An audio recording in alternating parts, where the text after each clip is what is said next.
Bonjour Benabar. Bonjour. On est ravis de vous retrouver. Voici Merci, un nouvel album, le 7e. Quel parcours, ça fait 20 ans que ça, comme ça, le public est là, il vous adore. Ah bah ça m'étonne moi-même, je suis très ému d'être encore là après 20 ans. Oui, je m'en suis rendu compte moi aussi dernièrement, ça me surprend. Et très reconnaissant surtout, je mesure la chance que j'ai. Ouais. Un album inspiré de faits réels. Oui, cette envie de continuer de chroniquer un peu ce qui m'entoure, de m'intéresser aux petites choses, idéalement en les élargissant pour parler de problématiques un peu plus universelles, entre guillemets, mais partir des petits détails, ça m'a toujours intéressé. Ouais. Ouais. Et Paris by Night, ça vous est arrivé de faire la tournée des Grands-Ducs, Je dois le dire, c'est très autobiographique cette chanson, je suis obligé de l'avouer.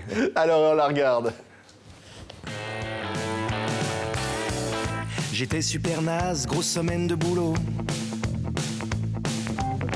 Je me sentais d'occasion, besoin de repos. Faut être raisonnable pour faire des vieux os. Intraitable, savoir se coucher tôt. J'ai dit les gars sans moi, je rentre, j'ai de la route. Non, n'insistez pas, bon d'accord, 5 minutes. J'aurais dû me douter que c'était qu'un début. Les meilleures soirées ne sont jamais prévues. Paris by night, au hasard de la nuit, qui nous prend par la main et nous laisse au matin. Paris by night, ce qui me réjouit, c'est que... Allez là, on vous sent heureux là, Benabar, hein, une vraie comédie musicale. Ouais, ça c'était un fantasme du réalisateur du clip de faire un hommage aux comédies musicales. C'est un petit côté Broadway, hein, Paris by Night à Broadway. Hein. Ouais, l'envie. Il y a Java de Broadway déjà, je suis obligé de rendre hommage à Michel Sardou, à qui j'ai piqué le thème de cette chanson. Et l'envie de faire du divertissement, ouais, qui était manifeste et revendiqué dans cette chanson. Il y a le micro, il y a le côté crooner, hein, on vous sent crooner là, avec votre note papillon là. Ouais. Exactement. C'est ça la vie finalement, c'est aussi des soirées de copains. Alors ça picole un peu, on ne sait pas comment ça finit. Exactement, moi je suis assez fan de... Enfin fan, le mot est déplacé, mais je crois assez à l'excès. C'est quelque chose qui m'intéresse beaucoup.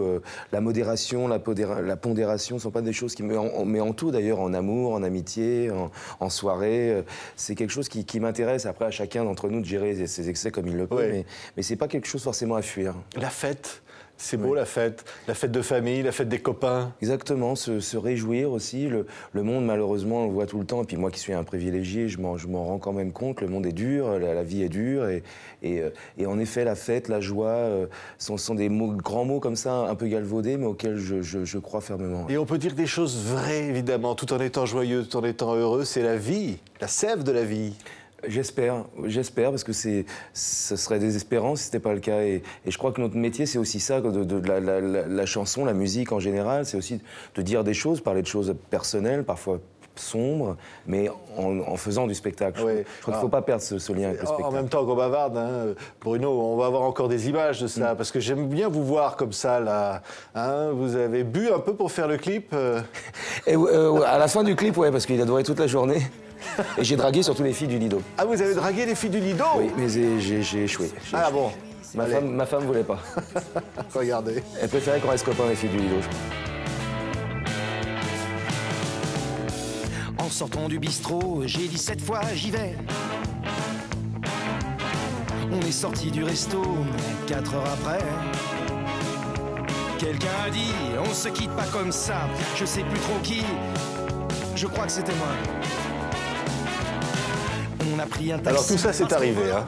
Des faits réels, hein. Oui, cette chanson est particulièrement autobiographique, oui. C'est vrai. Ça a duré 4 heures au resto. Hein? Oui, j'ai un peu ce culte. Alors moi, je fréquente beaucoup de cuisiniers. C'est quelque chose qui me passionne, la bouffe au sens large. Et le resto, le fait de rester à table, de refaire le monde avec des copains, de manger, de boire du bon vin. C'est quelque chose qui est central dans ma vie. Mais ça va aussi avec les repas le dimanche midi en famille. Enfin, ouais. C'est quelque chose... Alors, il y a le côté crooner. Je voudrais quand même revenir là-dessus. Vous êtes un séducteur, Bruno. Ah. J'essaye, je suis pas sûr de l'être tout le temps, mais j'essaye, oui, de séduire, mais il y a toujours cette part d'un peu de manipulation. Quand on fait ce genre de métier, on essaye de manipuler les gens pour qu'ils vous aiment bien, quoi, de montrer son meilleur côté. La manipulation, c'est un peu dire, il y a Bruno et puis il y a Benabar, il y a les deux. Oui, mais qui aujourd'hui se rejoignent. Et c'est quelque chose qui me fait du bien, d'ailleurs, personnellement, égotiquement, entre guillemets. Ça devient de plus en plus Bruno Benabar, quoi. C'est un peu comme Gainsbourg, Renaud, Renard. Oui, il y a eu cette je sais pas comment on dit, dichotomie, ou je sais pas, j'emploie des termes un peu, c'est un peu intrépide. On peut, hein, on est sur une chaîne sérieuse. Hein. Voilà, et je suis même pas sûr que ce soit le terme adapté, mais pendant longtemps, j'ai lutté un peu entre les deux et j'ai résolu ce problème. Mais dernier, je crois sur cet album-là, d'ailleurs. Là, on dit que quelque part, vous vous êtes un peu mis à nu, là. Hein. Je crois, oui, je crois. Mais plus grave, un petit peu. Mais sans douleur, oui, le fait de... Peut-être, c'est aussi l'âge, maintenant j'ai 45 ans, de moins se protéger, oui, peut-être plus simple, de retirer un peu des artifices. Alors, il y a une chanson qui raconte la séparation, le papa largué, l'enfant entre deux rives. C'est des choses qu'on a envie de dire aussi. Oui, de raconter la vie de tous les jours, et on parlait au maquillage de Michel Delpech, c'est un peu tout à l'heure je m'inspirais de Sardou sur la Java de Broadway, et puis c'est un peu la suite des Divorcés qu'a faite Michel. C'est l'envie de raconter ce qui se passe parce que ça me touche et parce que je trouve ça intéressant et comment dire, pas utile, parce que ce serait prétentieux, mais je trouve qu'il y a vraiment quelque chose là-dedans. On n'est pas obligé de parler de grands sujets. Ouais. C'est bien d'appliquer aussi les chansons, qu'elles soient très... Et la chanson s'appelle Titouan. Et il y a aussi une chanson qui est La Grande Vie. Cette chanson-là, elle dit, il faut y croire. Hein, tout est possible. Oui, moi j'ai cette envie, mais alors pour le coup, qui est personnelle, comme je ne suis pas forcément toujours joyeux, ou toujours, au contraire d'ailleurs, de ne pas se complaire dans une tristesse trop facile, et essayer de lutter justement pour faire la vie un peu plus belle qu'elle n'est parfois. Je crois qu'il faut... Et aussi que c'est aussi une responsabilité, peut-être quand on a la chance comme moi de tenir un micro, les gens vont entendre la chanson dans la voiture, dans les embouteillages le matin pour aller dans un boulot qui les gonfle d'avance.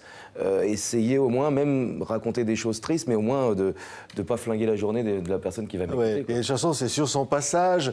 Et ça, on l'a tous connu. Quand une femme est belle, sur son passage, on la regarde. Hein. Oui, et quand on se fait pancarter par notre propre femme qui a bien saisi la petite œillade et qui fait semblant de le prendre bien. Il y a beaucoup de poésie aussi. Le regard, finalement, cette flamme qu'il y a dans les yeux de ceux qu'on aime. C'est quelque chose, moi, qui m'a toujours frappé, ce moment, et là, pour le coup, qui est vraiment furtif, parce que c'est un quart de seconde où les regards se croisent, des fois le début d'un... ou l'inverse, d'ailleurs, la fin d'un amour, des fois on peut croiser dans le regard, percevoir des choses, parce qu'on connaît parfaitement la personne. Je trouve que c'est un moment tellement puissant, alors que c'est un moment extrêmement furtif, extrêmement passager, qu'on pourrait laisser passer si on n'est pas attentif. Oui, merci beaucoup Benabar. Inspiré de faits réels, c'est le nouvel album Événement, on vous adore. Merci d'avoir été notre invité. C'est réciproque, je suis un fan de votre émission, comme je vous disais tout à l'heure. Merci.